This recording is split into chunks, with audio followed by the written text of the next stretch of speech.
Go ahead and open this break to collaborate fully. I'm Terry DeRosier. I am your Aquatics section president right now, although I've been a little MIA the last couple of weeks, busy opening our facilities. So if you are a, oh, that was a fun noise. If you are a section board member, please add your region and contact information in the chat as usual. Yeah, we only have a handful of 20 people on today, so I'll be honest, I don't think we've marketed it the way we used to, and so, but we're going to every other week, so just a heads up. If you have video, it would be lovely to see your faces. If you don't and you're shy, that's good too. If you are a operator group chair or president, if you would please add your information as well, that would be great. So, but right now I just want to open it up. Tracy did send a couple of topics to us. So I want to go ahead and just ask those now before I forget. One of them is face masks. Are you requiring guards to wear them in the stand when not close to public is the question. I can tell you what we're doing at Consumer CSD. They are not required to wear them in the stand. They're required to wear them as they rotate, so they are supposed to pop them down or take them off when they're actually in stand. So that's so is that a per county rule, or do we get to make that call? From what oh, sorry. Go ahead. No, go ahead, Tracy. I was gonna say, like, from my understanding, it's maybe per county. Like here, you have to have face masks on unless you're unless you can maintain the 6 feet of social distancing. So in our lifeguard stands, they're only allowed to pull them down or hang them off their ear because we want them to be visible to the public at all times and be able to quickly re-put them back on if someone asks them a question. But I think it's just per county, like what your guidelines are as far as masks. But I haven't seen anything specific to pools, and we've been having questions from upper management. So I wanted to see if you guys, like, kind of what the common practice was while in stand. Because when I was making my guidelines, I built it off of that document that Red Cross put out, and with what other pools in Sonoma County are doing, which is having their lifeguards and water fitness instructors wear them even while teaching. But I feel kind of at this point that's a little overkill, and because the lifeguards are definitely 6 feet away from the participants, why are we like torturing them with these masks? Yeah, I would like to not do it, but I like the idea of having them visible. But yeah, I'd love to hear what the group thinks as well. There's some just for clarification, we do allow them to, or we do make them wear them when they're teaching one-on-one swim lessons. The instructor has to wear it, the participant doesn't, but the lifeguards, if they're up in stand, do not, just has to be visible, and then they wear it anytime they're on the deck or rotating. So my lifeguards, and I'm San Diego County, my lifeguards are wearing their face coverings 100% of the time if they're not in the water. So if they're in the stand, they're wearing it.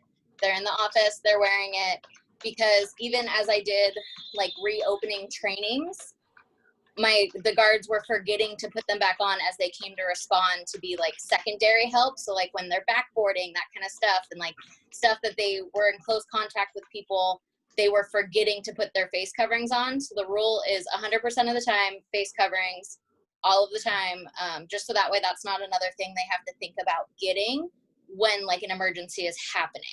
So I just, because it's already enough that they have to think about, okay, calling 911, getting that phone, getting the backboard, getting whatever other emergency equipment you need. Oh crap, where's my mask? So they're wearing it all the time. I've also, have to kindly remind my guards to they take it down to like take a drink or eat something, and then they start talking to the public and it's still down. So my guys are 100% of the time wearing it. I also didn't want them fussing with it in the stand. So they're up in the stand, someone comes to rotate, now they have to put it up. Or they're up in the stand and someone comes to talk to them within 6 feet. And I mean, I have a very older population that comes to my pool, so they can't hear, so they get really close. So I didn't want them messing with it in the stand, so it's on all the time. And then I don't know where you are in Sonoma County, but my mom takes a water aerobics class in Sonoma County, and the instructor does not have to wear a mask. So, but the instructor is out of the water. So just fun little notes. My instructor will be out of the water. And I was thinking with that, them losing their mask thing, I was thinking of requiring the kind that they could wear around their neck. So it could never be put down somewhere. Yeah, that's my biggest thing always is, like, I feel bad requiring things that I'm not providing. So, like, if I'm not going to give everyone gaiters, I have a hard time requiring that everyone goes out and buys that specific thing. But that's just, like, my personal opinion, so. Yeah, in the city of Carlsbad, we provided everybody with a mask for them to bring, and it's part of their required uniform. They are only allowed to put it down when they're in stand. If they're in the break area, which is now completely outside, like, they have to wear it because they were like congregating next to each other. So really the only time that they're ever allowed to be seen with it pulled down is to take a drink or in stand, because it's just insufferable as the heat continues to rise here. And our fitness instructor doesn't wear it because she's out of the water on the pool deck, and they're like far away from her in the pool, if that helps at all. That's my plan. I did think it was a little overkill for the water fitness instructor to be wearing it if they're on the pool deck. Where it might be a problem is if somebody walks by your water fitness instructor. So just be aware of that. But who would that be? Well, I don't know if you had other patrons on deck. It just depends. Yeah. Nope. My They're in the pool. water fitness lady, I'm giving her the option of she can wear a face covering, or we have like the face shield. So that way, as she's like speaking loudly and like people can still see that she's talking. So just like it's attached to the hat with the shield. That way it's gonna, not let the droplets go, but it's also not gonna like restrict her breathing as much. So that was the other option that I gave. So we have some chatter in the chat, and I think Dominic, you raised your hand at one point. Yeah, so I'm in El Cajon, which is San Diego County, and we provided neck gaiters as well as face shields, and we gave our guards the option, like what was most comfortable for them. And we opened up Monday, like full-blown with private lessons and whatnot, and my instructors were going the neck gaiter route at first, and then within like the third lesson of the day, they switched to the face shields, just because they were, demoing and whatnot from in water, and they were like, I feel like I'm being waterboarded. So they prefer the face shields. And then we also, have visors. So they actually like kind of having the shield on and then the visor over it, and it kind of keeps it in place and gives them shade. And then all of the guards, even if you're on deck, they're wearing their mask. And if they're in the tower, they're still wearing their mask. And then in between classes, we've allotted 15 minutes so that we can sanitize all the touch points and whatnot in the equipment. And they still maintain 6 feet even with their masks on. Are you saying that the gaiters were a problem because they were getting wet? Yes, my instructors are teaching from in the water right now. Okay, so do you think they would be good if they were only using them on the stands?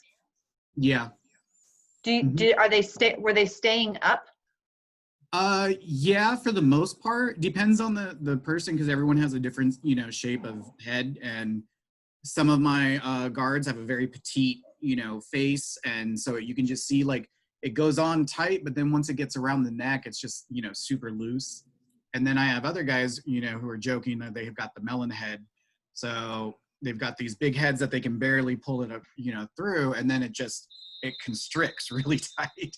So it just kind of depends on which ones you get also, because I got some from Waterman, and they're about $11 a piece. And then I also got some off of Amazon through a fishing company, and those are a little bit looser.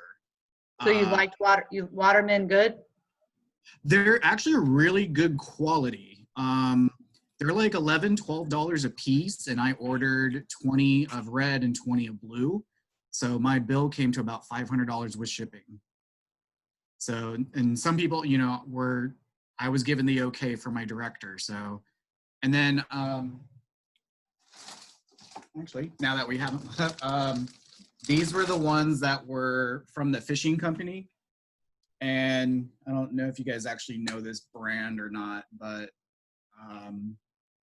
these are a little bit softer, you know, but they're not going to fade or anything.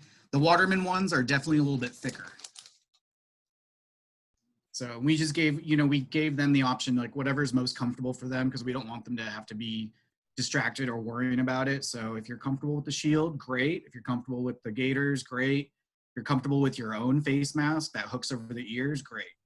As long as something's, being taken care of. So we haven't really started lessons quite yet, except we tested it out in our camp splash. So, and our staff doesn't really feel completely comfortable with just the face shield yet. So, I mean, it's kind of one of those things. So your staff is going to have a comfort level as well. So just be aware of that. So, but just really quickly, Peter pointed out a couple of things. There's a couple of good points in the chat. So Peter said, remember the mask is to protect your guards from patrons, or not to protect your guards from patrons, but to protect your patrons from the lifeguard for potential exposure.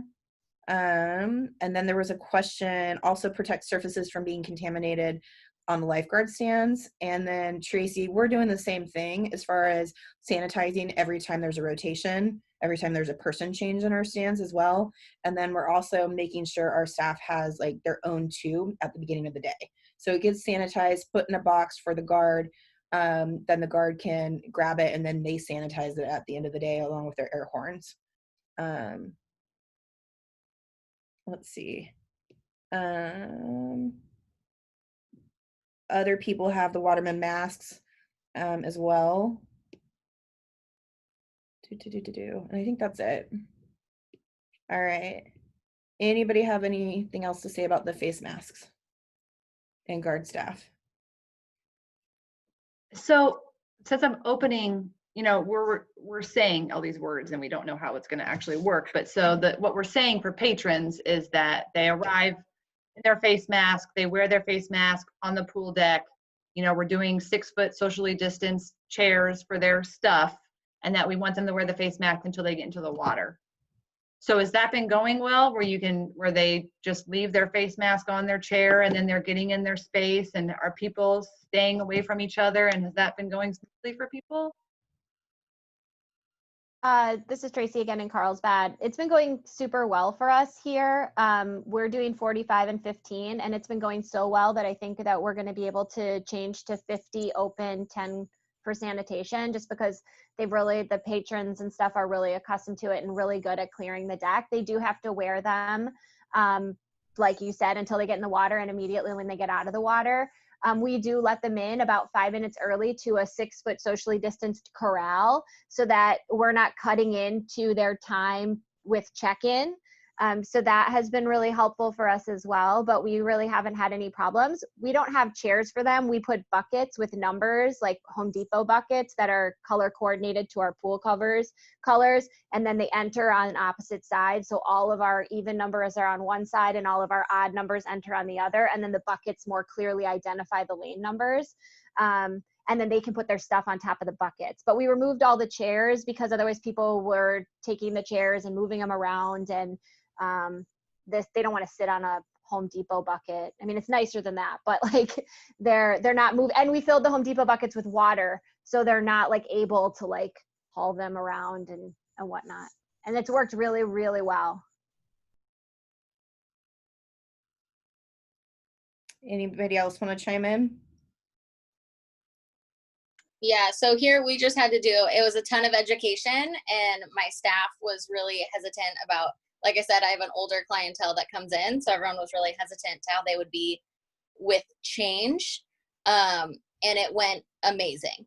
I joke that my pool's been run the same way since dinosaurs roamed the earth, and that, so this was crazy different. And I told my staff they have to tell every single person that walks in, you have 45 minutes, you have to be completely out of the facility. You take all your belongings with you, you put them in, and we have the chair that they can put them in that marks the lane. So it was just a ton of education, and it's been going really well. There's been a few complaints about having to reserve a space and, people not getting the times they want, but overall people are really listening. And then the biggest thing is I have a few people that come in, they forget their masks because they're 86 years old and they forget. So we just tell them, can you hold your towel up? By all the definitions, a towel, a shirt counts as a face covering. So it's just, no one, I haven't had any malicious people being like, no, I refuse to wear it. It's just people who forget, and then, they put their towel up and that counts. So it's been going really well. And anytime there has been any, 45 minutes isn't long enough. Oh, I don't like this. I don't like that. It's like, I just tell everyone, and my staff tells everyone, this is what we have to do to be open.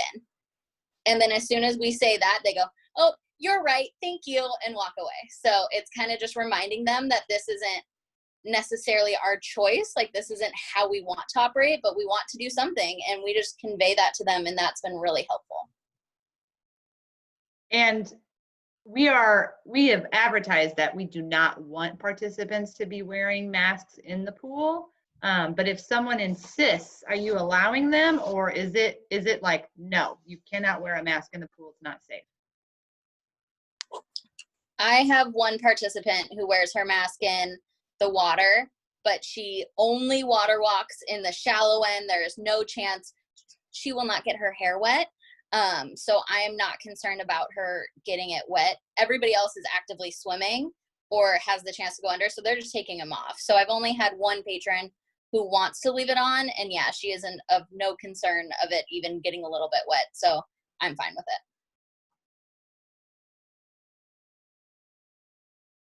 So I guess the question now, I don't know how many people are actually on computers to maybe throw a reaction up, but how many people have actually opened for some type of programming? I'm like, just easier, but I have video on. Okay. It looks like probably about a third of us. Oh, almost a half of us. Okay. And those who are not opening, just raise your hand or throw a hand up or throw a reaction up if you're not opening at all. A couple of you. Okay. And then I'm guessing the rest of you are probably in transition, potentially opening, but haven't opened yet. So I guess the question is right now, so we've talked about lap swim. We're talking about water fitness classes. Has anybody tried open swim, recreation swim, public swim, whatever your agency calls it?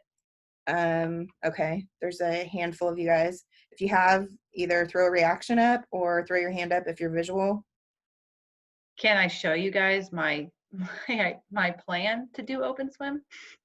So just so everyone knows, I operate a senior center pool. So this is only for people over the age of 50 or under the age of 50 if they have a medical prescription.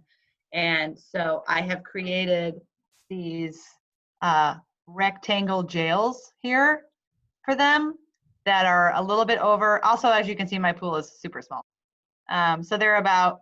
Hey, Erin, do you want to do a screen share? Is it not very clear? Nah. You're welcome to do a screen share. Stephanie, can you enable it? Thanks. Let me, yeah, that's going to be the interesting,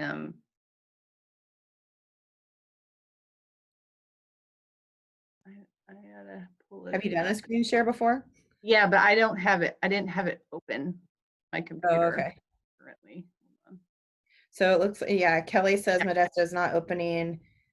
Come back. Dan Hayward, it's opening, but rec swim's on your list. Okay, lessons. Hey, Clayton, where are you from? You're muted for some reason. Do you have a receiver? Like a audio receiver on your computer? Yeah, I see it's funny. I see you unmuted, but we're not hearing anything from you.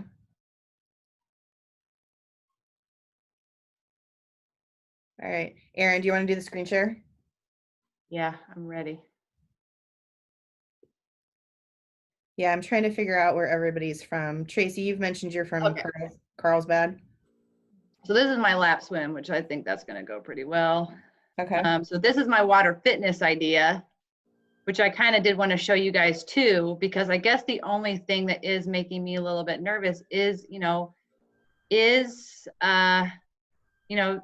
is this enough space for the heavy breathing of water fitness? Like, I don't know what people who are offering water fitness, how separated. So I'm doing, each of these squares is 12 by 7.5 feet.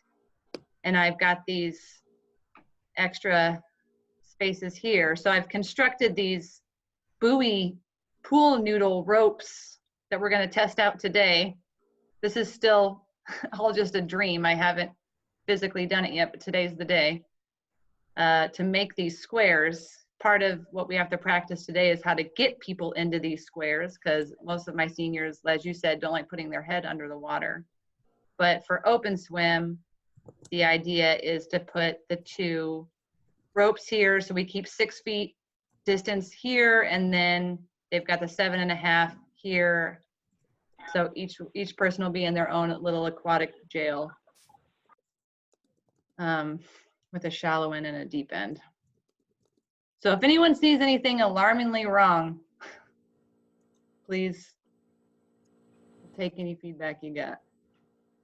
I just didn't know how else to do an open swim where people could have free reign of being able to be wherever they are.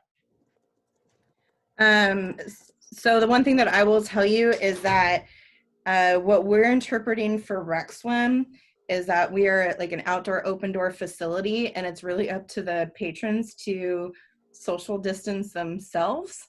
So what we did is we really lowered our capacity to about 30%, and we split it up into 2 sessions. So we created a 5-hour window, do 2-hour sessions with an hour in between. So that's how we're doing rec and open swim, and we're constantly cleaning stuff. So we eliminated part of our guard staff by eliminating our inflatable to make it a little bit better. My facility is 1,400 capacity, so we're allowing up to 450 in, and that way we'll capture about 900 in a day, so it gets a little bit closer. With that said, we had a soft opening last weekend, and we had about our highest session was about 127 people. So number one, people are well, they're cautious, which is good, but in general, people stayed away from each other. And then we marked lines with our bathrooms and with our slides and our diving boards to try to keep them spread out, and then kind of boxed an area for the guard staff as they're walking along deck and so forth. So I was really nervous about it last week, because none of us really knew what to expect from it. But for us, it worked out well, and we're doing pre-registration, which we'd never done before. So we're doing pre-reg as well as drop-in registration. So just to kind of maximize their time in the pool versus them waiting in line. So that's what we're doing, and people are pretty much staying away from each other. It's more of the kids' camps, because kids don't understand, but the families are staying in their pods. So as far as your diagrams though, for fitness and stuff, I mean, as long as you're keeping the social distancing and your patrons are doing it and you're following within your guidelines as far as your county is concerned, you're probably doing just fine. So that's kind of where we're at. I would echo that. Can you hear me now? Yes. Hi. Okay, this is Clayton from Yucca Valley. We're just outside of Joshua Tree National Park, north of like Coachella and Palm Springs. We have, my experience has been similar to what you said. People tend to be cautious, and people tend to social distance and wear masks. And our pool's at just about full capacity right now, and I've had to move my office outside under an easy up because people normally come up. I mean, I'm essentially the customer service person. Everybody else that works for me is either in the pool or on a chair. But I can spin my computer around and you can see how empty this place is at nearly full capacity for swim lessons. People naturally they're used to it 3 months in. And we've reduced our capacity from 200 down to 40 for fun swim. So we're only letting 40 people into a 6-lane pool, L-shape, and their L-shape part is maybe 32 by 30. And it's just, we're pre-registering, like you mentioned, or Terry mentioned. our lap swim, we sell one person per lane for 2 weeks at a time, every morning from 8 to 8:50, and that's all we have. And people aren't happy about it, but to parrot the other things that have been said, this is what we had to do to open. We had to make concessions, and we had to make promises to leadership and elected officials and other agencies. And at the end of the day, that normally stops people. I have these nice little notices that were made up by HR, or I guess we made them in this department. They were approved by HR, and then business cards from risk management and HR if people are really getting belligerent, which we haven't had. We have boxes of masks that we'll give out if people show up without them. We have gloves right here at the front gate. And then we've put up all sorts of cones and like our event, the aluminum event gates to just kind of control traffic within here. I'll spin my computer around and see if it'll actually like show the pool at all. But it looks pretty much empty, and we've got 3 lessons going with 6 people per lesson. I don't know if you could see that very well, but we've got parents in the water with any level that can't swim in deep water. And some parents are stoked to be in the water with their kids, and other ones were terrified, were dreading it, and they're like, oh, it's really not so bad. So swim lessons, fun swim, lap swim, water aerobics. We are business as usual with all sorts of COVID changes. So it's really, other than me being outside, I was outside for 14 hours on Monday, and I really took it out of me. The desert heat's pretty bad, but it's it's not as scary for me as it was the first day. Like I was on pins and needles all day, but it's been pretty reasonable. Any questions about how we're doing things, or anyone? So He's in operation right now, so. I feel like I'm totally like taking over this meeting with all my questions, but hopefully it's helpful to everyone. But so my plan for doing wellness checks is that, as you saw, I have all the letters.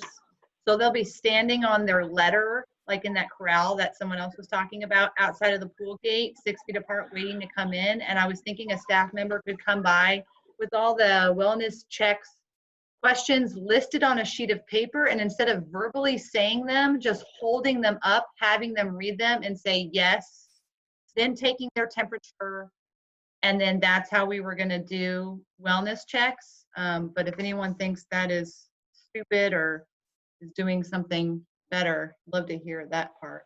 Are they already in your building? No one's Sorry, go ahead, coming Tiffany. inside at all. We're doing everything outside. So they're walking up to a staff member at a table saying, my name is Aaron Stroud. Yes, you're on the reservation list. Go stand on your letter. As they're standing on a letter is when a staff would come by and do the wellness check. Yeah, here in Gustine, we're a small community, but my human resources and my city manager wanted everything on paper. So when they walk in, every single time they walk in for any type of session, they have to complete a paper with the questions on it. We were going to do the temperature checks. I checked with my county, and we bought 4 different thermometers, and all 4 had different readings. We were like getting different brands to see which worked best or which was going to be better, and all 4 of them had different readings. So we sent all 4 of them back because it was kind of like a waste. Like if they're not going to read correctly anyways, why bother? So city manager requested for us to have everything on paper, and we just file them away, just making sure they, answer the questions correctly, and then we'll have them in a file. That way we have something on paper. I just didn't want to be in charge of pen cleaning. So that's why I didn't want them to touch anything. I was like, how could I do this without having to clean freaking pens? Yeah, we have a guard. They actually sell throwaway. Just wanted to positive promotions. I got a thing the other day. It was throwaway pins. Crazy. But so the guard has like 5 pins, and they'll set them there. They use the pin. The guard cleans the pin, sets it aside. Next one, they're clean. Yes, we're cleaning pins. Is there Are you guys having them pre-register, like, so that they know their letter? So is there a way in your pre-registration system that they can sign the waiver that way? Because that's what we're doing electronically, is having them sign the waiver when they pre-reserve their lane or their rec space or whatever. So that way we don't have any of that paperwork, and we're not allowing drop-ins at any point at all. So like if you pre-register, it has to be at least an hour in advance online on your own. We do have a window for questions, but like I would say if there's a way for you to do it in your pre-registration process, that's your best bet. Well, they are signing a COVID waiver before, but if they sign up a week in advance, the health questions aren't going to be valid the day they show up. Yeah, ours are by session. So when they sign up, they're signing up for the next 2 weeks. So it's when they do sign up at that moment, we do ask all the questions. They sign the COVID waiver. That's all set aside. Then every day they're signing that other waiver every time they walk in the facility. For El Cajon, we have them, register through ActiveNet, but we find that it's not always to date. So we still do session-based emergency contact forms. And instead, we did a CAPTCHA code and we put it on the back of our check-in clipboard. So, or the QR codes. And then it's linked to a Google Doc. And then we just have them scan it with their phone, or they can go into the URL, which is super simple and you can customize it. So mine is, like tinyurl.com/FHC for Fletcher Hill Center emergency info. And then it takes them to the Google Doc, and then you can get a list of it. And then, because I also host dance classes on site, so we also do check-in and check-out for the parents using this another code for check-in and another code. Yeah, Erin, we're doing something very similar to you. We opened on Monday, and so far everyone's super excited and very happy. We've had a lot of registration issues, but they register for a specific lane. And while I tried to detail out what each lane is, shallow, deep, where it's at and stuff, they don't read anything. But they line up outside our facility based on their lane. We start with lane 10 because that's the furthest for them to walk.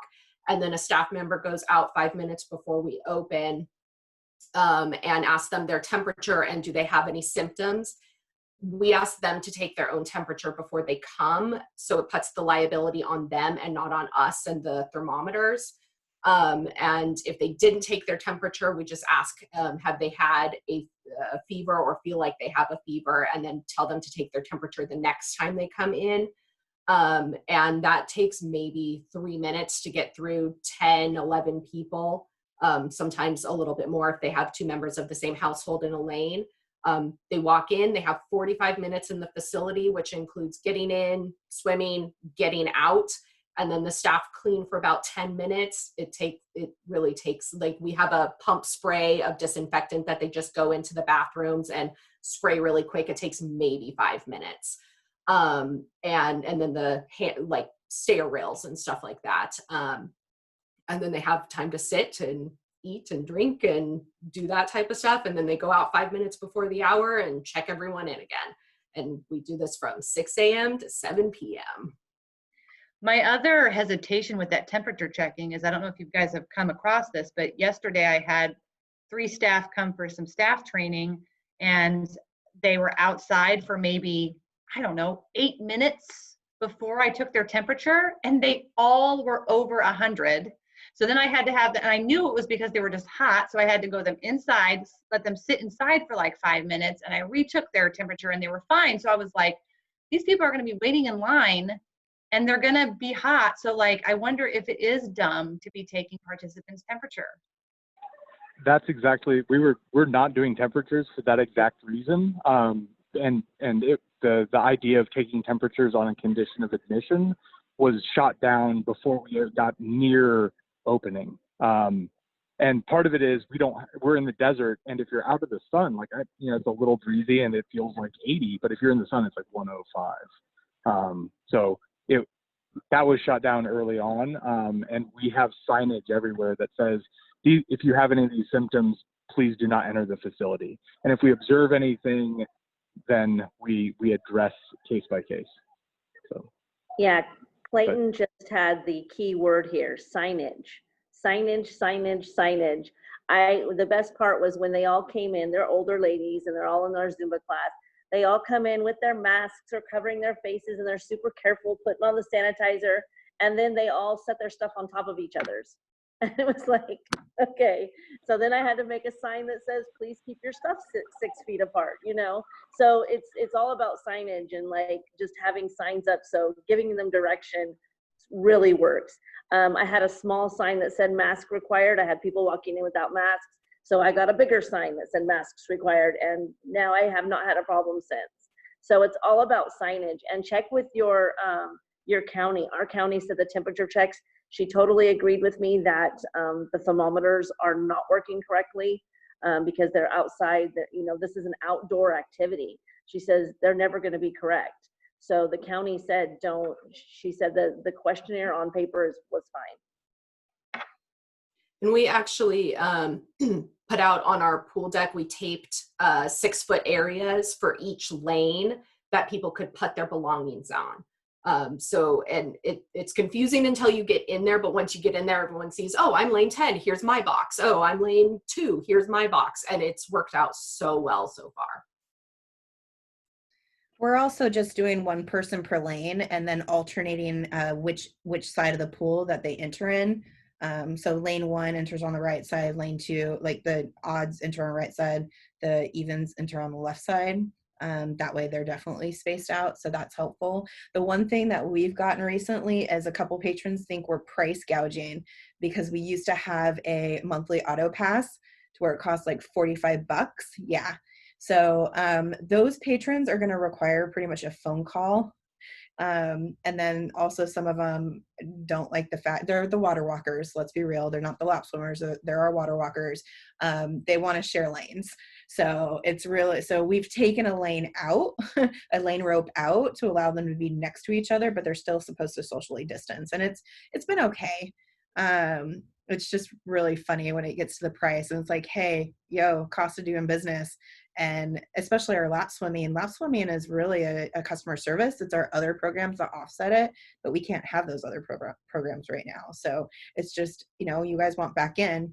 So that's kind of how we dealt with it. But yeah, I just recommend a phone call versus an email. So with stuff like that too.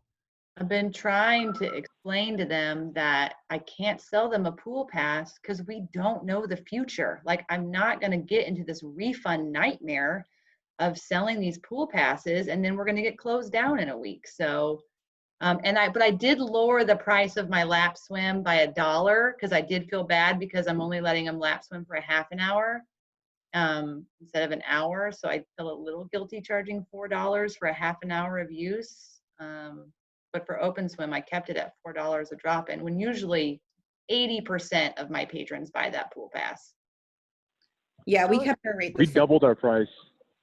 Oh, we went from $3 a person for a punch pass of 10 punches, or $4 drop-in. We did $7 a day for Monday to Friday for 2 weeks, and so you have to pay $70 up front.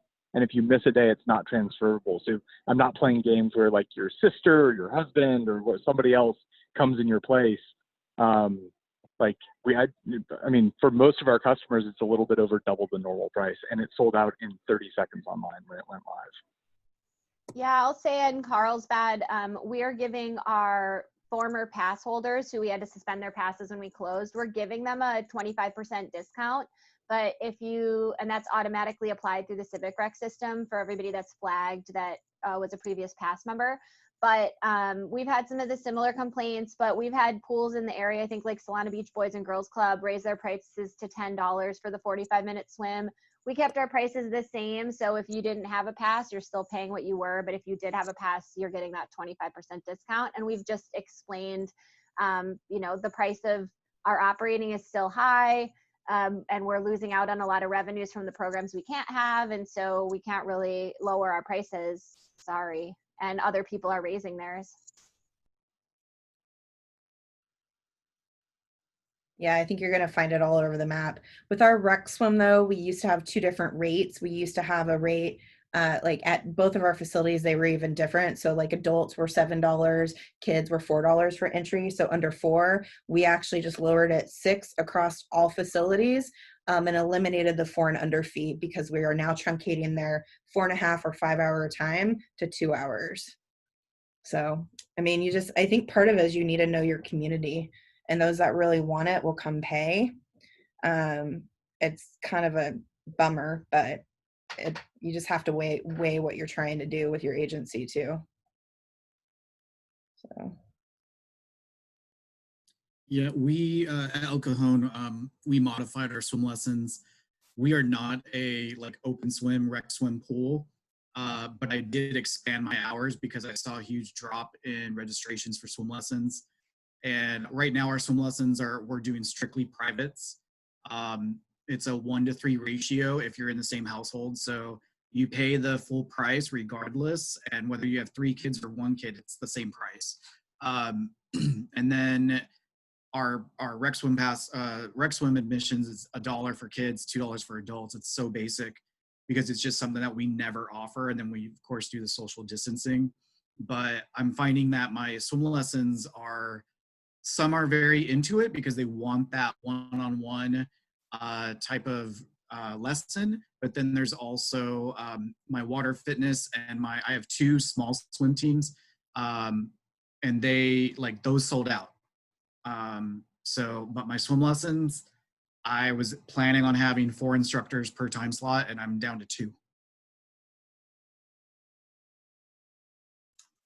We actually, we're in a huge budget crisis and our city is broke, really broke. And so we were told that we have to not only cover the cost of our lifeguards, but cover the cost of chemicals when we reopen, and partial gas costs. So we raised our prices a lot. We were at $7 and we're now at $12. Not quite double, but almost. But we also are offering, we put all of our passes on hold from beforehand. So the 10 punch, 30-day passes, those are all on hold. Instead, we're offering what we're calling a membership pass. And we're basically doing this just to kind of get money in our pocket, just to make sure we get something. But the membership pass, it's $45 resident, $56 non-resident. And it allows you to register a few days in advance. So you can register 14 days in advance. Everyone else without the pass can register 11 days in advance, just because that's the way our system works. It goes day by day. And then they also get a $2 discount on the lane reservations. And that's been hugely successful because the lanes we are sold out. We have no lanes for 2 weeks. Every day it opens up. Everyone is there like at midnight that day reserving lanes. So it's been very popular, and those without a pass are like, okay, I need the pass. Let's buy the pass. So just food for thought. How long do they get the lane for? 45 minutes. And so that $12 gets you 45 minutes? Yes.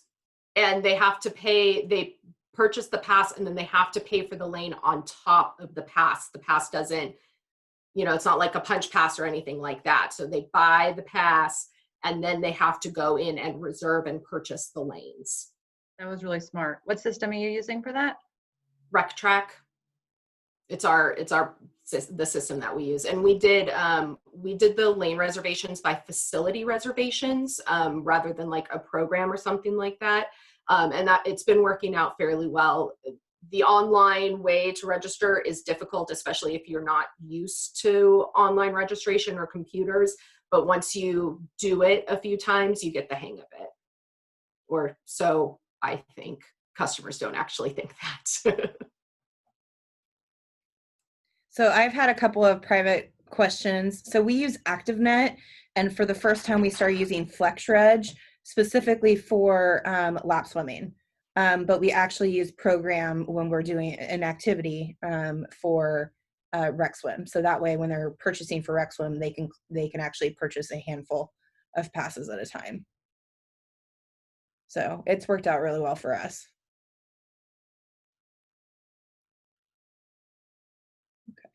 Tracy, you had another question in regards to water polo. You want to ask it?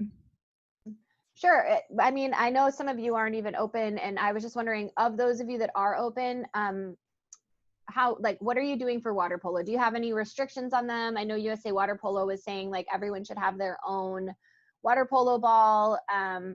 We opened and we're allowing for water polo to be here, but the social distancing was hard. So we put some things in place and we're getting pushback. So I just kind of wanted to hear if you guys have any polo going on at all, and if so, what your protocols are.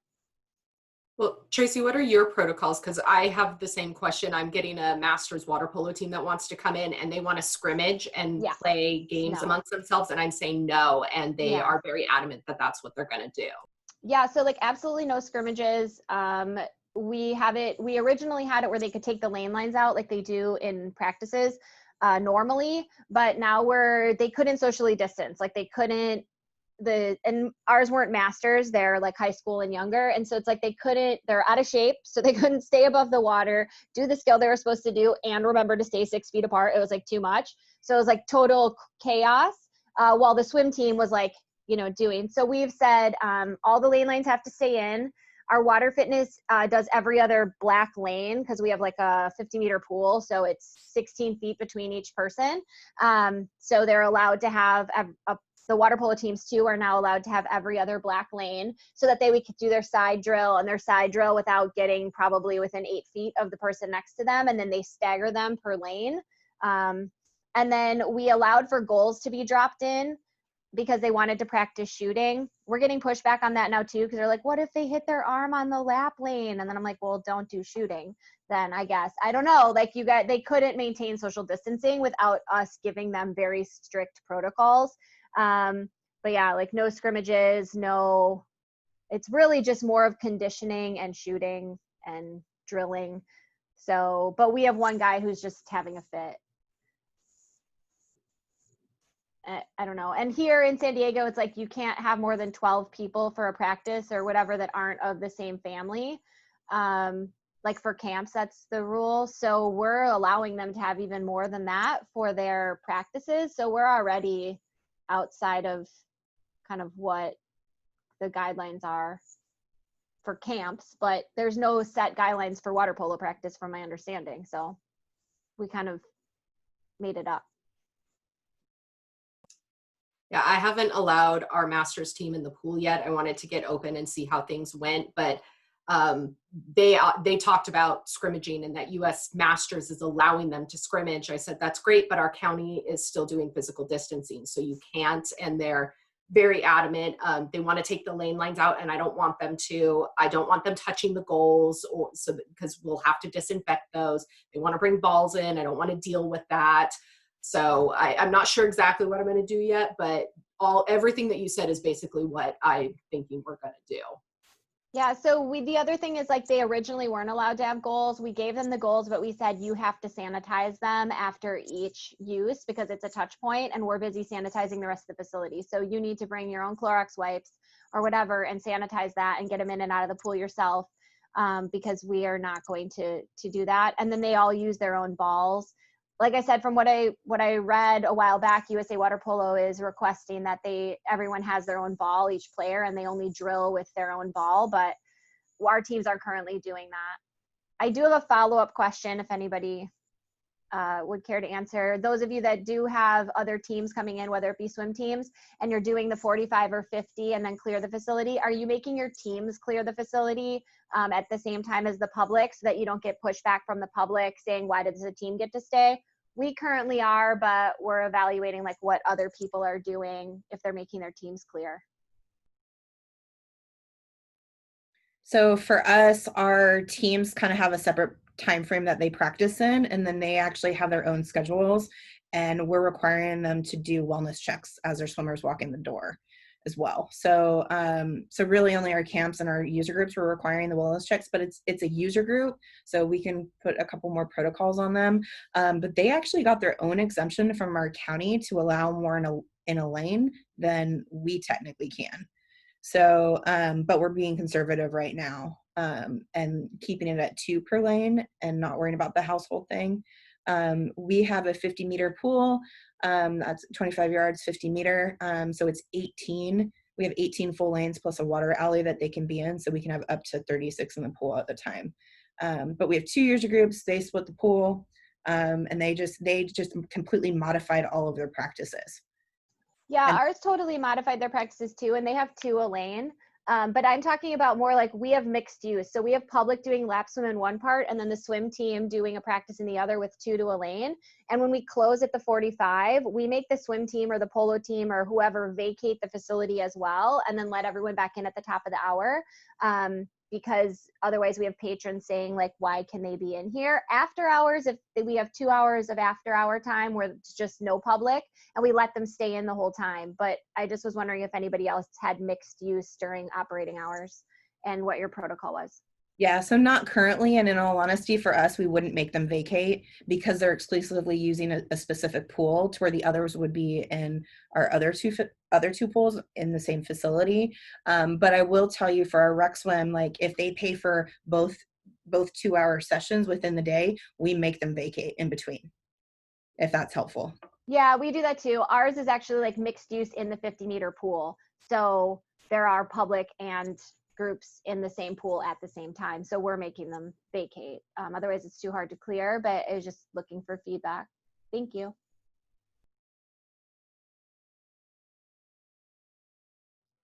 Okay, Aaron just asked, is anyone in a county that has recently had a rollback on what's been allowed? Honestly, we were thinking that was going to happen last week when we had our soft opening, but it didn't.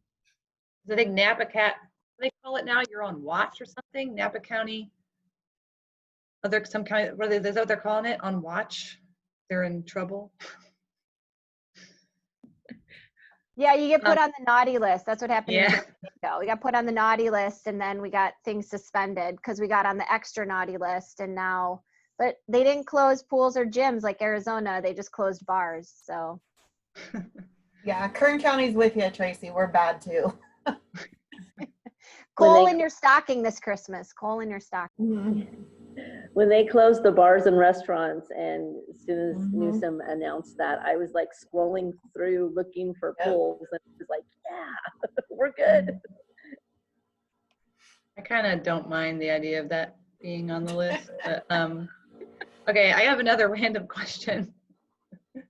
This is really going to show how not aquatic I am, but so if your lifeguard is on the stand, notice a distressed swimmer, activates the EAP, the lifeguards, and and it has to enter the water, your lifeguards that are coming to assist, are you having them immediately put on the PPE of the goggles and the face and for air, or are you having them come assess what's going on and then if necessary putting on the gown and all the extra COVID PPE, or is it as soon as the EAP is activated, the backup lifeguards are putting on that?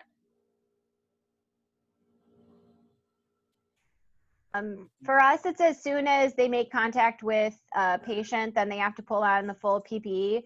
My roommate's a LA County firefighter, and they immediately put a mask on every patient, regardless of like potential COVID or not patient. And they're in full PPE for every single patient.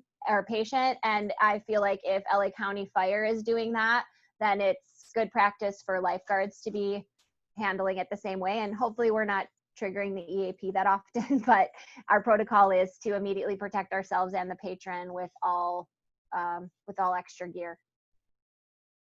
Aaron, are you reading the chat?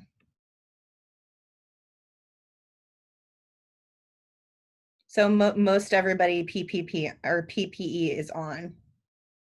Okay, because I'm going to have one lifeguard that's like at the front of the facility, and so that lifeguard could be the first one on the scene in the PPE, and then the second one, and then after the one that does the rescue dries off, they go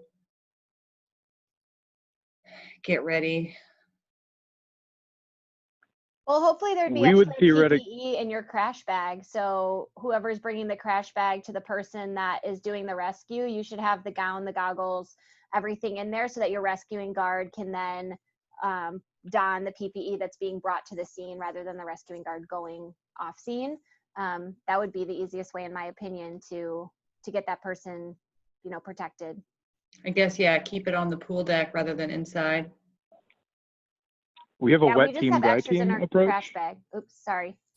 Oh, no, it's yeah, we have a wet team, dry team approach. So anybody that is in the water for the rescue, if we had to use a backboard to pull somebody out, that the people in the water for that would stay in the water and they wouldn't gown up. And the dry team on the deck, whether they're on, like off, they're, you know, off rotation or coming from another chair, they would gown up, they would goggles, they would shield, they would gloves. So the wet team stays wet and they go to other portions of filling other roles during an EAP, activating an EAP, where the dry team goes into whatever other evaluations, assessments, you know, the situation calls for. We're doing something similar, Clayton. Dominic, did you have something? Yeah, actually, I have a comment and a question. So, in terms of the rescue itself, in the past, I was trying to, you know, relate it to COVID. In the past, I've always had the, you know, the primary who makes the rescue is not the first person to be doing work on the patient once they're on the deck. That's the assisting staff. And then, of course, you know, depending on how your facility is lined up, of course, you know, then you can have the office person who's calling 911 or what have you come in and do documentation. And during that time, the wet person is getting their PPE on. But I think with like the gowns, and this is kind of more of an opinion, like the gown is just, it's too much. You know, too much time, especially in a critical incident like that. And so as long as they have gloves and a mask, I think that's, you know, sufficient enough. And then should they need to, you know, they would just take a shower or sanitize after the event is over with, kind of thing. But in regards to providing care, has anyone looked into getting the filters for BVMs? I saw that the lifeguard store has some. I want to say other companies have it, but I haven't been able to get my hands on them. But you know, has anyone actually went out and bought them? They're like $12-13. I was having the same Waterman issue. has them I in stock. just found them. Yeah, I think it is Waterman and just got like new stack. I couldn't find them $3 anywhere each. either. And I reached out to my fire department and they actually gave us from their order. So that worked out really well for us. Life Assist out of Rancho Cordova has a bunch of them. They basically just sell you the whole new BVM with the HEPA filter and everything all built into it. I think it's like $17 or $19 for a brand new BVM. You can also just get the individual HEPA filters that slide in between on the BVM too. I don't remember the price of those. They had it by a box, not by individual item. Yeah, I'm definitely looking to get more BVMs because I'd like to use my older ones that are technically in the crash cart for training. You know, it's just kind of time. So I figured this was a perfect time with the HEPA filters involved, you know, just get brand new ones. I had no luck finding the like new BVMs with the filters. I would order them and then I'd get an email from the company saying, just kidding, we actually don't have that. And you thought you were okay, but you're definitely not. But I just last week ordered from Waterman the things that you can add to your existing ones.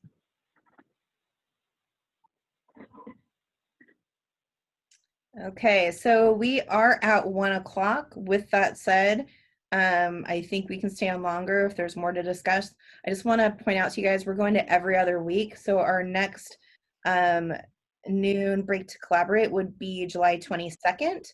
And then if anybody's interested, we do have an aquatic section board meeting next Thursday. It starts at 11 o'clock. That's the 6th of July.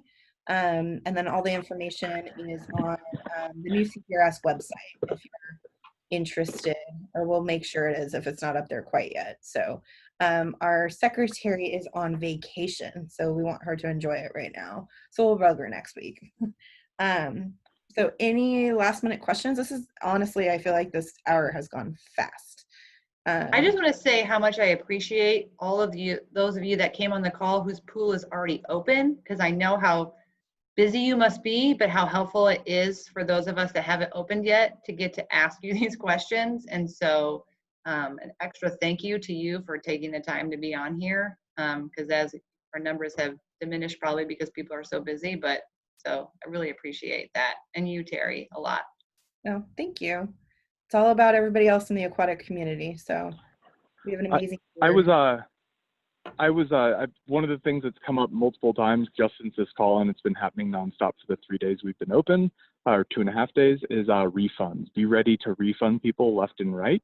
I'm mostly for swim lessons on my end, at least. If you're doing swim lessons, like yesterday, I think I refunded like $300 worth of swim lessons for one family because they were just like, yeah, we're not going to do anymore. This is, numbers are going up in the county. We just don't feel comfortable.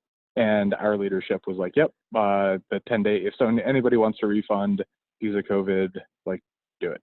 So it eats up a little bit of my time. We've actually shifted to basically a weekly online activity guide. And with Recreation Swim, we're only releasing 10 days in advance, and we haven't even prepped for lessons yet because so many people seem very uncomfortable with it, including our staff. So we haven't had as much of an issue with refunds. So I'm sorry that you've gone through that. I don't know if anybody else has had an issue who's opened already. We put in our policy right away that we were offering no refunds, absolutely 100% no refunds once the purchase is made. People still ask, but we have said no every single time unless you have a medical reason, and then they need to provide a doctor's note, and then we will give them a refund. We don't want anyone showing up sick. And so far, knock on wood, not a lot of complaints because it's everywhere. It's bold on our website, it's on their receipt, it's in the waiver that they signed beforehand. And so anytime they ask, we say, sorry, we asked you to be thoughtful with your purchases, and we're not providing refunds at this time. We may look into that later, but with the amount of requests that we've gotten knowing that we don't get refunds, we'd have to have a separate person in the office just to do refunds, and we can't afford to do that, unfortunately.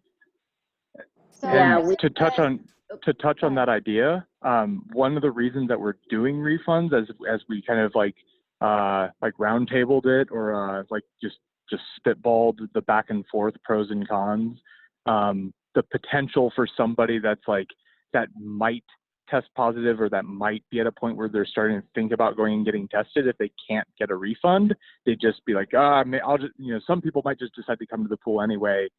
Whereas if they can get a refund, maybe they'd play it safe. That was one of the things that got roundtable during our what are we going to do? How are we going to do it? It was like, yeah, if we can even keep one person out of the pool, that was a pretty big, like, oh yeah, wow, yeah, let's just go ahead and do refunds. But yeah, we have ActiveNet, and we basically put in all of our paperwork that we are not issuing any refunds. However, they will get a credit, and they can use that for any other recreation activity or anything else. So we are offering credits only, absolutely no cash refunds, no monetary refund. That's kind of what we went with, and it seems everybody seems to be okay with that.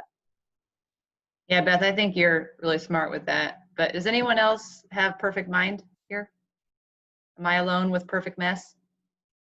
Because they did an update, and it makes it now you can't refund a person from a program directly right now. Apparently they know about it, and they're going to fix it in the next update. So that's been added to my refund hill because people registered so wrong. I have all these seniors trying to register online by themselves, doing such a great job. But yeah, we were going to play it like we're going to see how good they do. And if they start abusing it, signing up for more things, trying to pull out at the last minute, then we're going to maybe do what you're doing, Beth, and be like, no. But right now we're going to test out and see just how many refunds it's going to potentially be.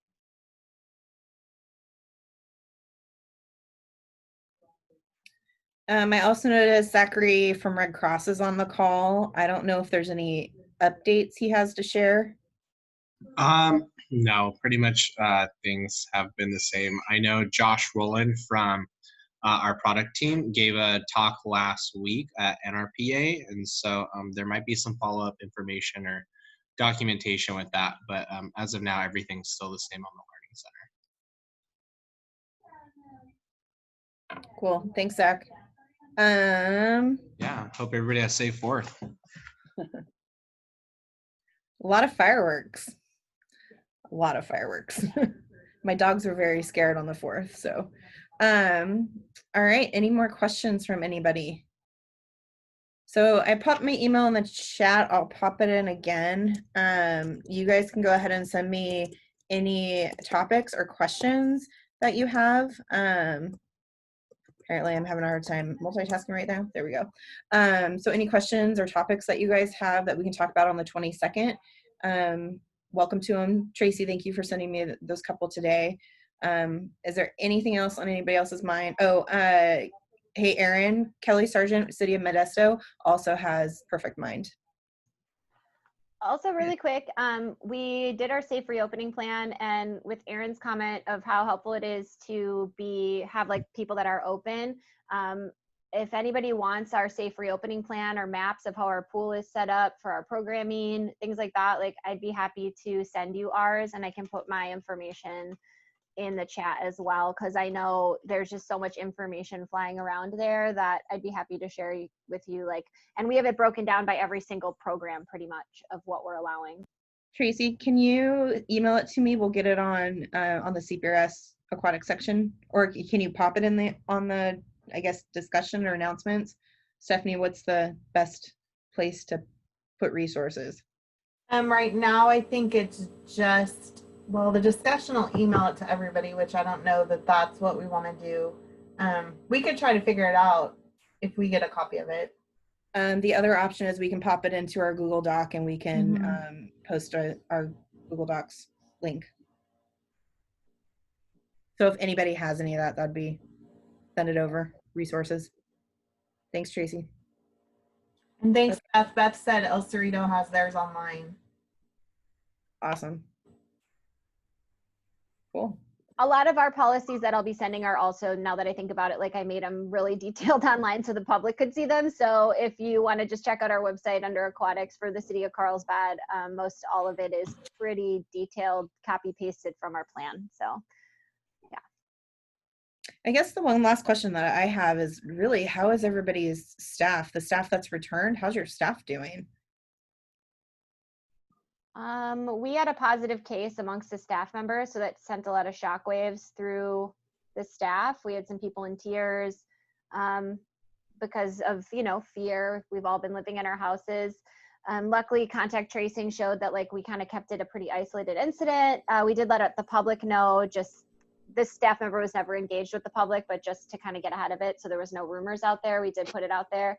Most other people are really excited to be back. Although I will say, like, I think the public infecting one another or our staff is going to be less of the problem. Our staff infecting each other because they're friends outside of this facility are going to be the bigger problem. Like lots of rumors about just partying on 4th of July, like with all these people and things like that. So unfortunately, like I think that our staff probably outside of the workplace are taking it less serious, despite all of our protocols and sanitation and whatnot here. So it'll be interesting. I mean, if one of them gets sick, it kind of topples everything. And we don't have the luxury of having like A team, B team, C team to keep them separated with their schedules and restrictions and whatever. So it's kind of a mixed bag. And a lot of it, I think, depends upon what their parents kind of feel about things. Yeah, I decided to have a one-on-one conversation with each one of my lifeguards just to see how they were feeling about COVID. Were they nervous? And the response from every single one of them was like, I'm fine. It's whatever. No, I'm not nervous. Yeah, whatever. I'm sure it'll be safe. And I was like, okay, cool. So this generation is really not worried about it at all. Okay. And I don't have any staff that are over the age of 20. We have too many staff for me to do that, but I think we brought like 40 of our staff back, and they're all super excited, and except for the older generation. We do have a few people that are, 50, 60 plus that, you know, taught swim lessons or water aerobics, and they refused to come back, which is fine. But everyone else was so excited to be back in the pool, back swimming again. They really just wanted to get in the water themselves, was the big thing. So it's been good. Some of them did have a lot of questions about what we're doing. So we have a policies manual online, and I gave them all that, and they seem happy with what we've been doing. And it's only been 2 days, but so far so good. And for my staff, I did similar. I did a Google Doc, and it was anonymous. So I wanted them to feel free to, you know, put anything down. And luckily, all the responses I got were very positive, and they took it seriously too. So the questions weren't, you know, obviously trying to be a joke or anything. I mean, sorry, their answers were not a joke. You know, and I think luckily, I had one person, and I don't know who it is still, you know, kind of express that this is really taking a toll on their depression, and they're really really scared, because we are also trying to offer other like positions, you know, like a reasonable accommodation, where they can work inside the rec center instead, and have minimal contact, that kind of, you know, options available to show that we're supporting them. But, you know, I haven't had anyone come to me personally and actually tell me if they were that one. So. Okay. Yeah, we've had a mixed bag as well. So some don't feel comfortable coming back. Some want to wait until 2021 and there's more time. So it just depends. And some have come back and decided they aren't ready to work yet. So we're just keeping them on payroll, and when they're ready, they're just going to let us know. So we're actually allowed to open a recruitment. That's how short-staffed we are. So between all the vacations and everything else. But yeah, it's just what it's going to be. And a lot of people are very uncomfortable in general. So, alrighty. Anybody else have any last minute things? Okay. All right. Well, 1:15 will come to a close. It's really good to see everybody. Thank you guys for joining us. We appreciate it. And we'll catch you in a couple weeks.